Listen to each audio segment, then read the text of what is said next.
Today we'll be talking about the best investment property type to buy.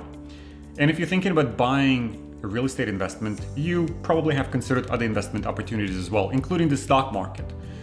If you have looked at the stock market, you may have concluded that it's too complicated for you to really engage into that sort of thing.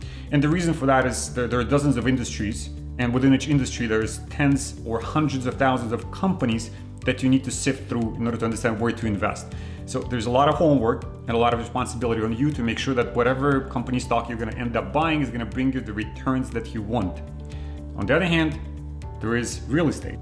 So real estate investment is much simpler and much easier.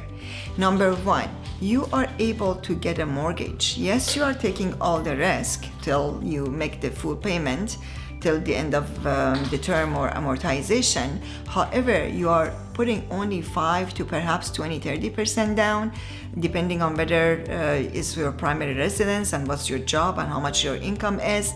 And at the same time, that 5 to 20%, 20-30% down would allow you to benefit from the appreciation of your real estate investment over time, and in most cases bring you some cash flow that would cover your shelter costs, that could be your mortgage payment, your utility payment, or your property taxes. There are 3 categories of real estate investment properties that we are going to focus on today. Vlad, would you like to cover that? Yeah, so the first category that Mitra was talking about is your primary residence. You can turn a part of your primary residence into an investment property as well. So if you have a floor to yourself, the main floor, you can rent out the basement. That helps you on several levels. It helps you understand whether you're okay to deal with tenants if you're getting into more complicated multi-residential properties down the road. It also helps you with your monthly expenses because it covers your mortgage payments, or at least partially covers your mortgage payments. Anything else that you want to add about this first simple category? For sure. So with the basement rental income, it can be short-term rental or long-term rental. At the same time, of course, it depends on your budget. You need to purchase a home that would be anywhere between $1 million to $2 million. Anything below that, it's less likely to happen in this market. But it's a great way of covering part of your costs, shelter costs. Either utility payments, property taxes, and part of your mortgage for sure. And you get your foot into the market as well, right? So the second category, and it's a little bit more complicated, a bit more involved because it's not within your primary residence, is buying a condo. A lot of people are getting into that, especially if they have busy schedules. They can't really look after properties day in and day out. They want for the management of the building to take care of most of the things, like day-to-day issues. And that's the simplest hands-off type investment approach when it comes to real estate. So condos. In the GTA, condos have been appreciating in a very stable fashion over the past 10 years. So a lot of people were counting on that and still counting on that. That's a great investment, and that's a great opportunity for you to put the tenants in, for them to pay the mortgage, and for you to accumulate your equity over time.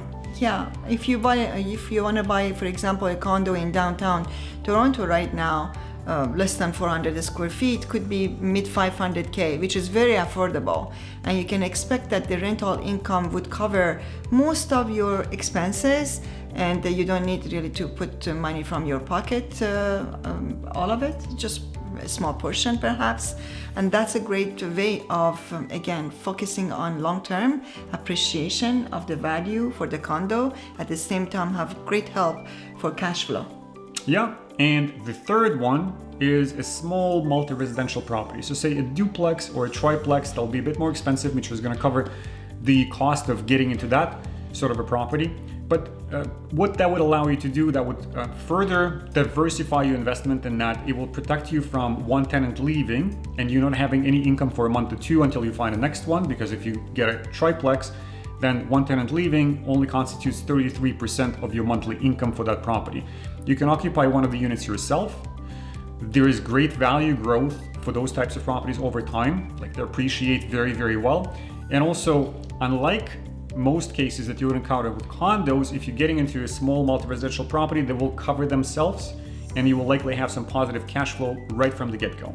Yeah, so that you would need anywhere between 1.5 million to infinity, depending on, of course, the location. If you want to buy a multi-residential unit in Forest Hill, then definitely you definitely need more money.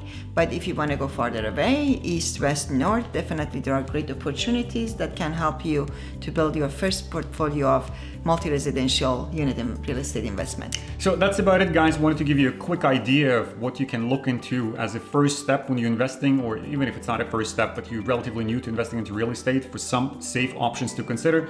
So guys, just to recoup, we've given you 3 options. The simplest one and the most straightforward one is using a part of your primary residence for rental purposes. Second one is getting into the condo market, right? You are largely hands off. The building management is going to take care of most of the issues. And the third one is a small multi-residential property, either duplex or triplex, where not only will you enjoy great appreciation, but you also have good cash flow on a monthly basis. Yes, guys, if you would like to know more about your options and creative ways of becoming a real estate investor and generating rental income at the same time, feel free to reach out. We are here to help. Don't forget to hit the like button, consider subscribing, and it would be fantastic to see your comments in the comment section below so we understand what questions you have that we can try and answer, or what other topics might interest you as well. So we're looking forward to seeing you again in a few days. See you next time.